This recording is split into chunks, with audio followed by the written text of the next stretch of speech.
Piotr Kropotkin. Anarquismo, definición de la Enciclopedia Británica. Anarquismo, una definición.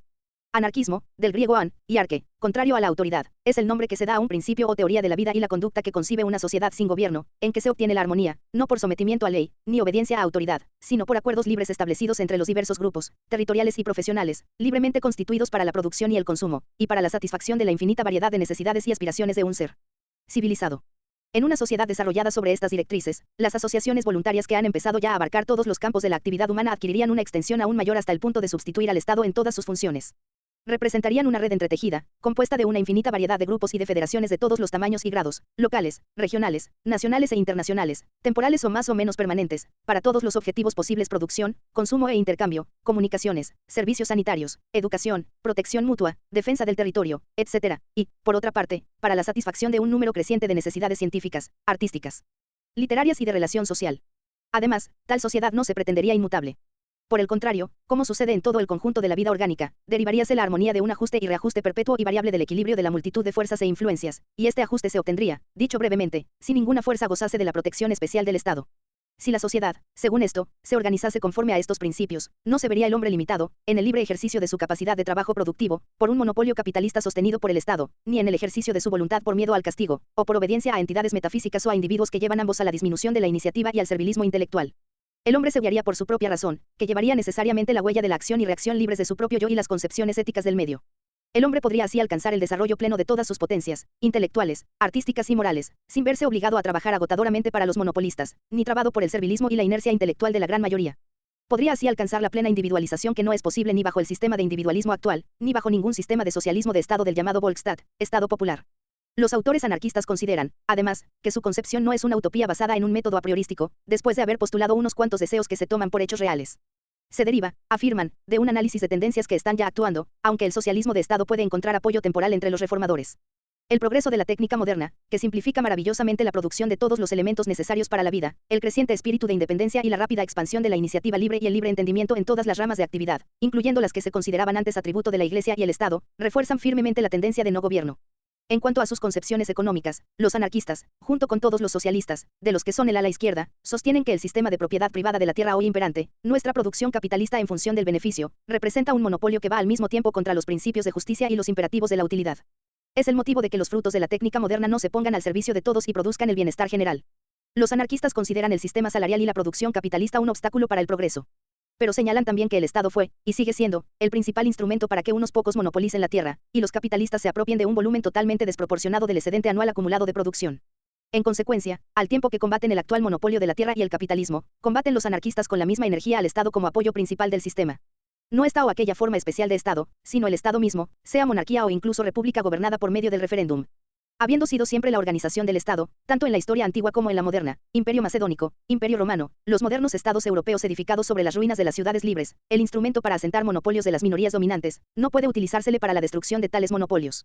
Los anarquistas consideran, por tanto, que entregar al Estado todas las fuentes principales de vida económica, la tierra, las minas, los ferrocarriles, la banca, los seguros, etc., así como el control de todas las principales ramas de la industria, además de todas las funciones que acumula ya en sus manos, educación, religiones apoyadas por el Estado, defensa del territorio, etc., significaría crear un nuevo instrumento de dominio.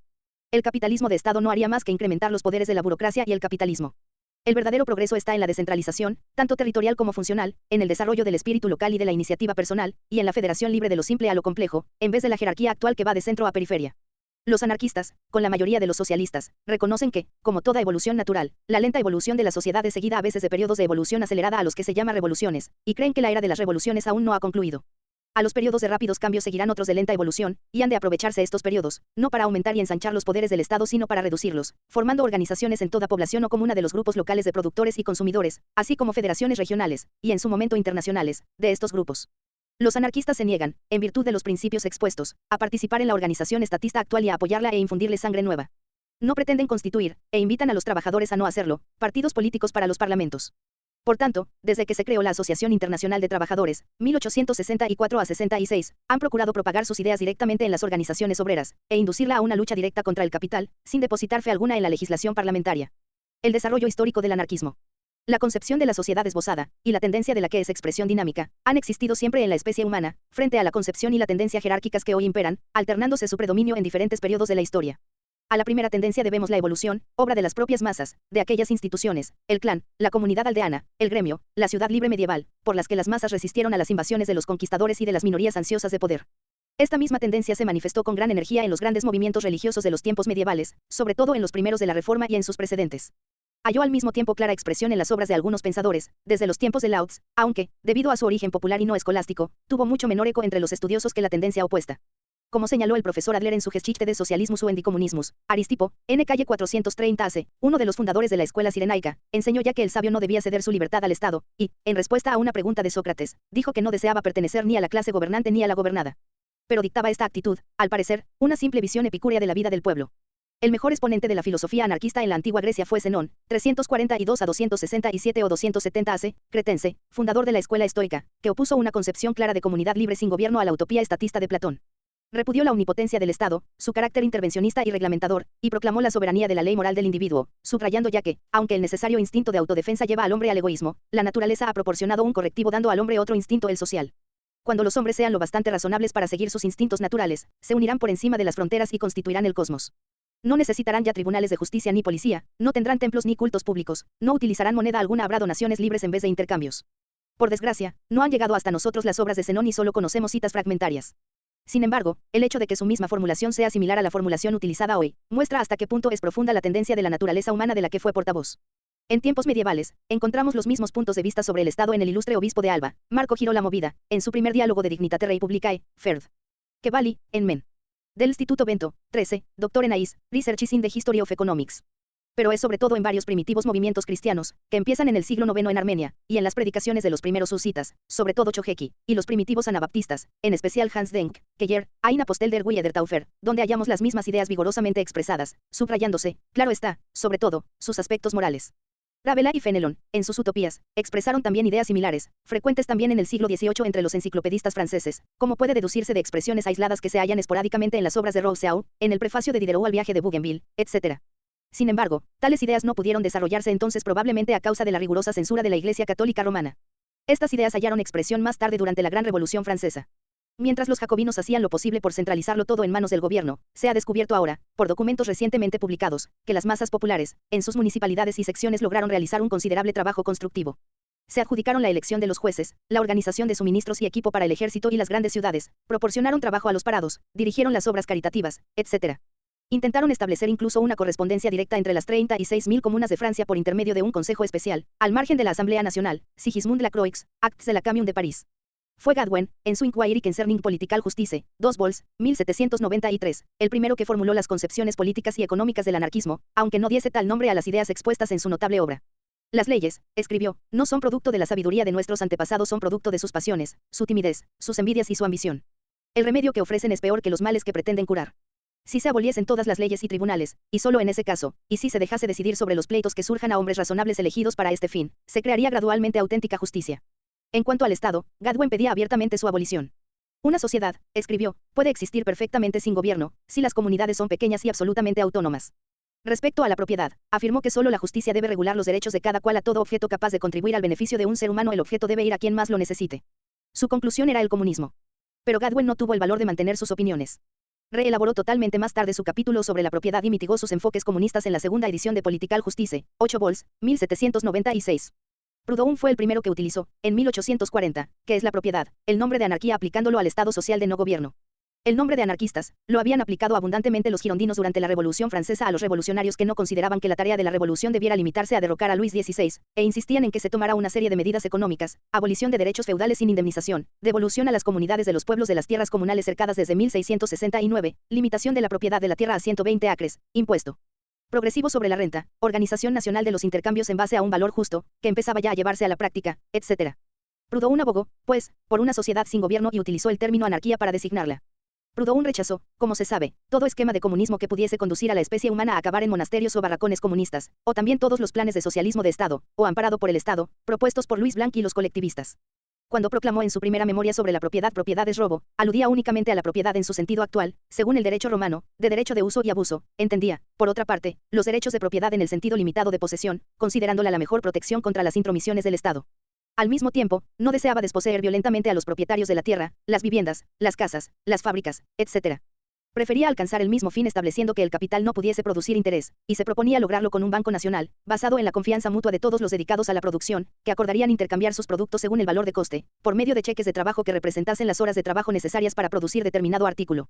Según este sistema, que Proudhon llamaba mutualismo, todos los intercambios de servicios serían estrictamente equivalentes. Además, tal banco podría prestar dinero sin interés, exigiendo solo sobre un 1%, menos incluso, para cubrir los gastos de administración. Al poder así cualquiera tomar prestado el dinero necesario para comprar una casa, nadie querría ya pagar una renta al año por utilizarla. Se lograría así fácilmente, sin expropiación, una liquidación social general. Lo mismo se aplicaba a minas, ferrocarriles, fábricas, etc. En una sociedad de este tipo, el Estado sería inútil. Las principales relaciones entre los ciudadanos se basarían en el acuerdo libre y se regularían por una simple contabilidad. Las disputas se resolverían por arbitraje. Las características más destacadas de la obra de Proudhon fueron la crítica profunda del Estado y de todas las formas posibles de gobierno y una penetrante visión de todos los problemas económicos. Hemos de añadir que el mutualismo francés tuvo su precursor en Inglaterra en William Thompson, que empezó siendo mutualista antes de hacerse comunista, y en sus seguidores John Gray, A Lecture on Human Happiness 1825, The Social System, 1831, y J. F. Braille, Labour's Wrongs and Labour's Remedy, 1839. Tuvo también su precursor en América. Josiah Warren, nacido en 1798, B.A.C.W. Baylis, Josiah Warren, The First American Anarchist, Boston 1900, que perteneció a la Nueva Armonía de Owen, y consideró que el fracaso de esta empresa se debió más que nada a la supresión de la individualidad y a la falta de iniciativa y de responsabilidad. Estos efectos, enseñó, eran inherentes a todo plan basado en la autoridad y la comunidad de bienes. Abogó, en consecuencia, por la completa libertad del individuo. En 1827 abrió en Cincinnati un pequeño almacén rural que fue el primer almacén de equidad, y al que la gente llamó tienda a tiempo, porque se basaba en trabajo cambiado hora por hora de todo tipo de productos. El coste límite del precio, y, en consecuencia la abolición del interés, era la consigna de su almacén, y más tarde de su pueblo Equidad, junto a Nueva York, que aún existía en 1865. La Casa de Equidad del Sr. Kate en Boston, creada en 1855, es también digna de citar. Mientras que las ideas económicas de Proudhon, y sobre todo el Banco de Ayuda Mutua, hallaron apoyo e incluso aplicación práctica en los Estados Unidos, su concepción política anárquica halló muy poco eco en Francia, donde el socialismo cristiano de Lamennais y los Fourieristas, y el socialismo de Estado de Louis Blanc y los seguidores de Saint-Simon, dominaban. Estas ideas hallaron sin embargo cierto apoyo temporal entre los hegelianos alemanes, Moses Hess en 1843 y Karl Grun en 1845, que abogaron por el anarquismo. Además, al dar origen el comunismo autoritario de Wilhelm Weitlin a una oposición entre los obreros suizos, Wilhelm Marr la expresó en los años 40. Por otra parte, el anarquismo individualista halló, también en Alemania, plena expresión en Max Stirner, Caspar Smith, cuyas notables obras, Der Einzige und die Eineigentum y sus artículos en Rheinische Zeitung, permanecieron completamente desconocidos hasta que John Henry Meca llamó la atención sobre ellos. El profesor V. Bach, en la excelente introducción a su interesante libro, El individualisme anarchiste Max Stirner 1904, ha mostrado cómo el desarrollo de la filosofía alemana desde Kant a Hegel, y el absoluto de Schelling y el Geist de Hegel, provocaron inevitablemente, al iniciarse la revuelta antihegeliana, la predicación del mismo absoluto en el campo de los rebeldes. Hizo esto Stirner, que abogó, no solo por una rebelión total contra el Estado y contra la servidumbre que el comunismo autoritario impondría a los hombres, sino también la plena liberación del individuo de toda atadura social y moral, la rehabilitación del yo, la supremacía del individuo, completo amoralismo, y la asociación de los egoístas. El profesor Bach indicó ya el sentido final de esta suerte de anarquismo individual, que el objetivo de toda civilización superior no es hacer que todos los miembros de la comunidad se desarrollen de modo normal, sino permitir a ciertos individuos mejor dotados desarrollarse plenamente, a una costa de la felicidad y de la existencia misma de la gran mayoría de los seres humanos. Es así una vuelta al individualismo más vulgar, defendido por todas las supuestas minorías superiores, a quienes debe en realidad el hombre en su historia, precisamente, el Estado y todo lo demás que estos individualistas combaten. Su individualismo llega a una negación de su propio punto de partida, por no hablar de la imposibilidad de que el individuo logre un desarrollo realmente pleno en las condiciones de opresión de las masas por los bellos aristócratas. Su desarrollo sería unilateral. Por esto tal dirección ideológica, no obstante su acierto indudable al abogar por el pleno desarrollo de cada individualidad, solo haya eco en limitados círculos artísticos y literarios. El anarquismo de la Asociación Internacional de Trabajadores. Tras la derrota de la insurrección de los obreros parisinos en junio de 1848 y la caída de la República, hubo una disminución general de la propaganda en todas las corrientes del socialismo. La prensa socialista toda quedó prácticamente paralizada durante un periodo de reacción que se prolongó 20 años.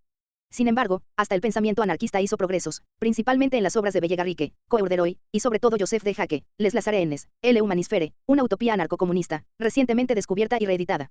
El movimiento socialista solo revivió a partir de 1864, cuando algunos obreros franceses, mutualistas todos, se reunieron en Londres durante la Exposición Universal con seguidores ingleses de Robert Owen y fundaron la Asociación Internacional de Trabajadores. Desarrollóse esta asociación muy rápido y adoptó una política de lucha económica directa contra el capitalismo, sin intervenir en la vida política parlamentaria, y siguió esta política hasta 1871. Tras la guerra franco-prusiana, cuando se prohibió la Asociación Internacional de Trabajadores en Francia tras la insurrección de la Comuna, los obreros alemanes, que habían recibido derecho a voto en las elecciones al recién constituido Parlamento Imperial, insistieron en modificar las tácticas de la Internacional y empezaron a formar un partido político socialdemócrata. Esto llevó muy pronto a una división en la internacional, cuyas federaciones latinas, la española, la italiana, la belga y la eurásica, Francia no pudo estar representada, formaron entre sí una unión federal que rompió totalmente con el Consejo General Marxista de la organización. Dentro de esas federaciones se desarrolló ya lo que puede llamarse anarquismo moderno. Los federados, junto con los nombres de federalistas y antiautoritarios, habían utilizado durante un tiempo el de anarquistas, que sus adversarios insistían en aplicarles, y que prevaleció y fue por último reivindicado. Bakunin se convirtió enseguida en el espíritu rector de estas federaciones latinas en el desarrollo de los principios del anarquismo, lo cual hizo en numerosos escritos, folletos y cartas. Pidió la abolición total del Estado, según el producto de la religión, correspondiente a un estadio de civilización más atrasado, y que representaba la negación de la libertad y corrompía hasta lo que pretendía hacer en pro del bienestar común. El Estado era un mal históricamente necesario, pero sería igualmente necesaria, tarde o temprano, su total extinción. Repudiando toda legislación, hasta la nacida del sufragio universal, Bakunin pedía autonomía plena para cada nación, región y comuna, siempre que no constituyesen amenaza para sus vecinos, y plena independencia del individuo, añadiendo que solo es uno realmente libre cuando son libres los demás, y en proporción a esa libertad de todos.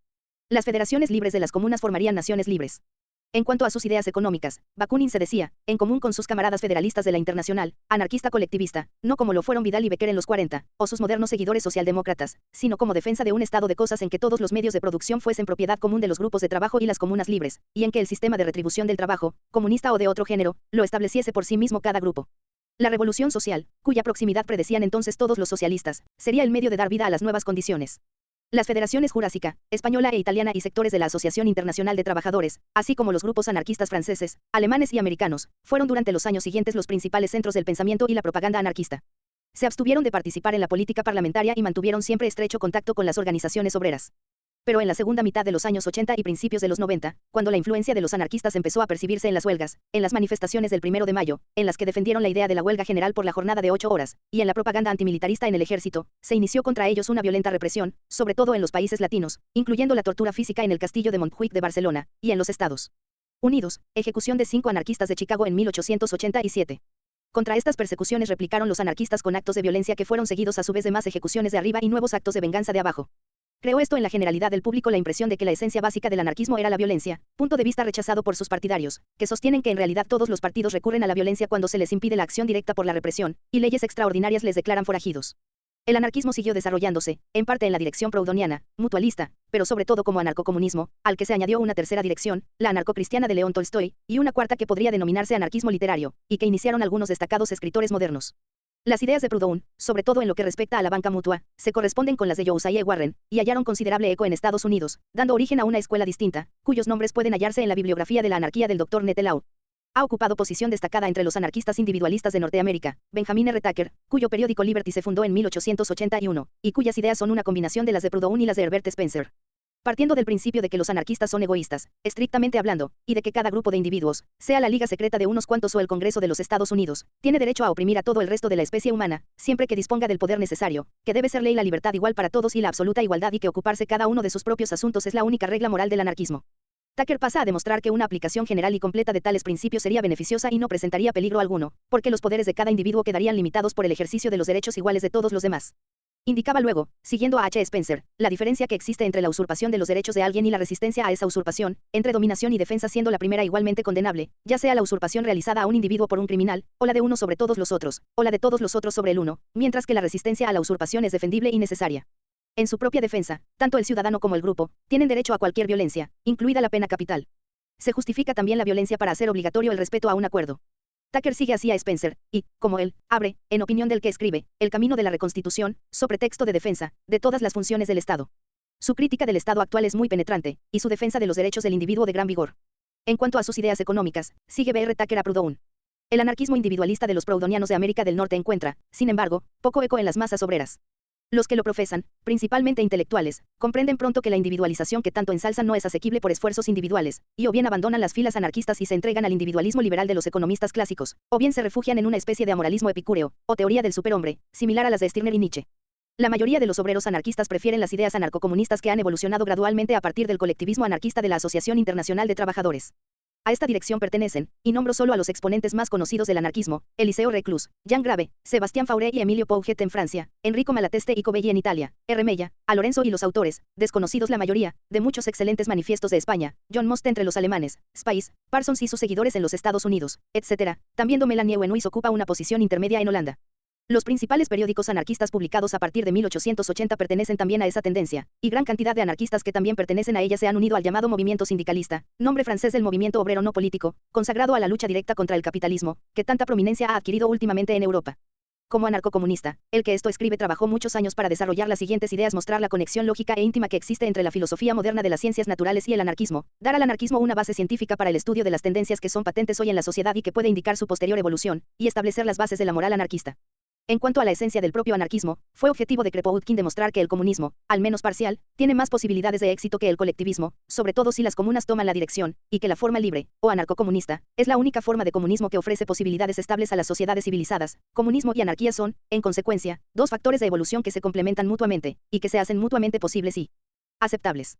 Ha intentado, además, indicar cómo, durante un periodo revolucionario, una gran ciudad, si sus habitantes aceptan la idea, podría organizarse según las directrices del comunismo libre. La ciudad garantizaría a todo habitante vivienda, comida y ropa en proporción correspondiente al bienestar de que hoy solo disfrutan las clases medias, a cambio de un trabajo de medio día, o de 5 horas, y que todo lo que se considerara lujo podría obtenerse de modo general si los individuos se uniesen durante la otra mitad del día en todo género de asociaciones libres que persiguiesen los diversos objetivos posibles: educativos, literarios, científicos, artísticos, deportivos, etc.